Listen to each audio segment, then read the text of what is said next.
नमस्कार। तो एक बार फिर से आप सभी का इस नए वीडियो में स्वागत है और इस वीडियो का जो विषय है वो बहुत ही ज़्यादातर लोगों का हम कह सकते हैं एक बहुत बड़ा सवाल जो आप लोगों के मन में उठता है कि जीवन में कुछ ऐसा नहीं हो रहा, जीवन आगे नहीं बढ़ पा रहा। ये कुछ ऐसा समय आ गया है कि बिल्कुल ऐसा लगता है कि जीवन जीने की इच्छा नहीं रही।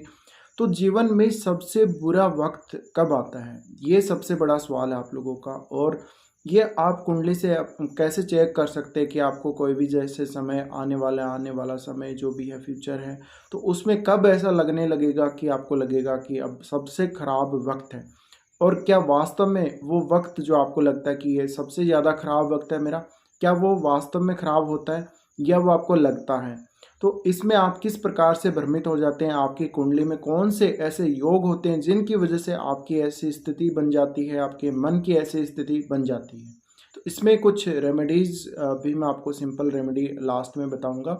और सबसे पहले हम उन योगों की बात कर रहे हैं, उन संयोगों की बात कर रहे हैं कुंडली में, जो कि आपको ऐसी स्थिति में लाकर खड़ा कर देते हैं, ऐसी स्थिति में ले जा कर के रख देते हैं, बिठा देते हैं ऐसी स्थिति में ले जा कर के कि आपको लगता है कि आपका जो जीवन है उसमें सबसे बुरा वक्त यही है, अभी है। तो ऐसा कब होगा? देखिए, आपके चार्ट को आप सबसे पहले नोटिस कीजिए। आपके चार्ट में अगर चंद्रमा सबसे मेन है, हमारा मन, क्योंकि इसमें जब तक आपका मन कमजोर नहीं होगा, भले ही सिचुएशन कैसे भी हो, परिस्थितियां कैसी भी बन जाएं जीवन में, लेकिन अगर आपका चंद्रमा यानी कि आपका मन अगर मजबूत है तो आप कैसी भी कंडीशन से बाहर आ जाएंगे बहुत जल्दी। तो सबसे मेन है इसमें आपका मून। तो ऐसी जो कुंडलियां होती हैं जिनमें लोगों को लगता है कि उनका जीवन समाप्त हो चुका है, या उनका जीवन कहीं भी आगे नहीं बढ़ रहा है, या कुछ भी नया नहीं हो रहा जीवन में, तो उनका चंद्रमा पीड़ित होता है। सबसे बड़ी बात यह है कि उनका चंद्रमा पीड़ित होता है। अब पीड़ित किससे होता है? मोस्टली ये देखा गया है कि या तो चंद्रमा शनि के साथ है, या शनि से दृष्ट है, या फिर चंद्रमा राहु के साथ है, या फिर राहु से दृष्ट है, या फिर वो केतु के साथ युति करके बैठा है किसी भी भाव में, और केतु भी अच्छा नहीं तो उसकी ओवरऑल चार्ट भी अच्छी नहीं है। अब मेन जो बात आती है, चंद्रमा खराब हो जाता है इन ग्रहों के साथ। इसके अलावा आपका जो सबसे मेन प्लैनेट है, जो आपको हमेशा आगे बढ़ाने के लिए लेकर जाता है, जो हमेशा आपको एक पॉजिटिविटी देता है, वो है गुरु।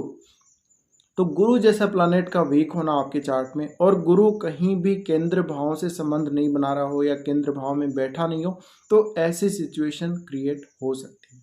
और सबसे ज़्यादा ये जो सिचुएशन क्रिएट होती है वो उन जातकों की होती है जब उनकी या तो चंद्रमा की दशा चल रही हो, ऐसी चंद्रमा की जो कि पीड़ित बैठा हो, या फिर उनकी राहु की दशा चल रही हो, या फिर केतु की दशा चल रही हो, या केतु में चंद्र की दशा चल रही हो, और केतु और चंद्रमा की युति हो कुंडली में। और बहुत ज़्यादा ये भी देखा गया है कि ये लोग डिसीज़न लेने में भी बहुत ही ज़्यादा एक तरह से परेशानी महसूस करते हैं।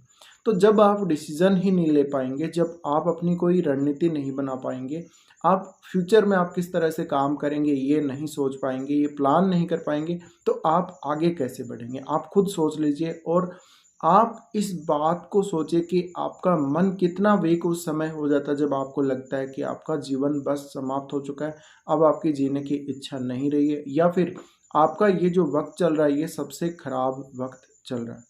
तो ये सारा पॉसिबल होता है मेनली आपके चंद्रमा की वजह से। मेनली आपके जुपिटर और चंद्रमा, ये दो ही ग्रह जो हैं इसमें सबसे बड़ा पार्ट होते हैं। इसके अलावा राहु केतु का रोल भी रहता है, और एक और ग्रह जिसका रोल इसमें रहता है वो है सूर्य।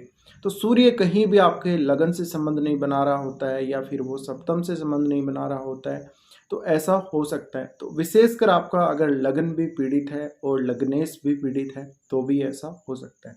ये कुछ सिंपल आप देख सकते हैं, चेक कर सकते हैं अपने कुंडली को। ऐसे योग मैंने आपको बताए हैं जिनमें आपको लगेगा जिनकी दशा या अंतरदशा या फिर मारक ग्रह की दशा, अगर लग्नेश बहुत ज़्यादा पीड़ित है या लग्नेश पूरी तरह से एकदम डेड अवस्था में जा चुका आपकी कुंडली में, तो निश्चित रूप से आपको ऐसा ही फील होने लगेगा। और विशेषकर आपको इनकी दशाएं, जैसे कि मैंने बोला चंद्रमा की महादशा, मेनली आपको मेन जो दशा होगी, महादशा जो होगी, उसमें सबसे खराब परिणाम मिलेंगे। तो अब इसका उपाय क्या है? देखिए, सबसे बड़ा उपाय और सबसे अच्छा उपाय आपके लिए मैं इस वीडियो में बताने वाला हूँ। तो सबसे मेन तो यही है कि आप अपने मन पर कंट्रोल करें, क्योंकि आपका मन है वो आपसे कंट्रोल ही नहीं हो रहा। आप खुद पर संयम ही नहीं रख पाते, आपके अंदर नेगेटिविटी बहुत ज़्यादा आ जाती है, उस वजह से आप ऐसा सोचते हैं। बल्कि आपका समय खराब नहीं है, बल्कि आपका मन खराब हो रहा है। वहाँ पे मन में नेगेटिविटी आ रही है, मन आपका दूषित हो रहा है कहीं ना कहीं। भले ही आपके मन में गंदे विचार नहीं आ रहे हों, लेकिन जो इफ़ेक्ट पड़ रहा है सबसे ज़्यादा उस गोचर का या उस प्लेनेटरी जो कॉम्बिनेशन है उसका आपके मन पर पड़ रहा है, आपके चंद्रमा पर पड़ रहा है।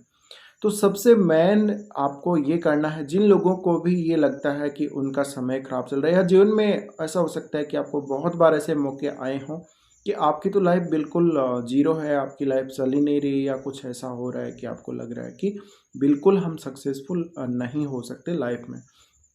तो उन लोगों को हमेशा शिव चालीसा हमेशा उनको पाठ करना चाहिए। रेगुलर आप ये अपना रूटीन बना लें।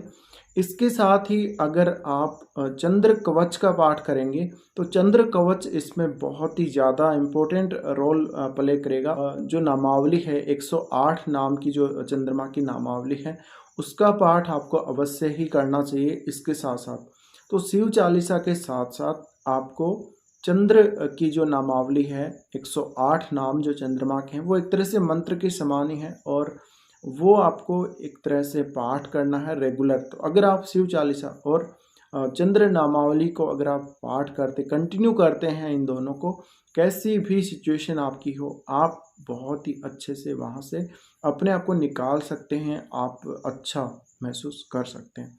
इसके अलावा अगर आप और करना चाहें तो आप अपना रूटीन बना लीजिए, आप अपने रूटीन में ढाल लीजिए कि आपको सुबह सुबह 4 से 6 के बीच में विशेषकर आपको ओम शब्द का जप जरूर करना है।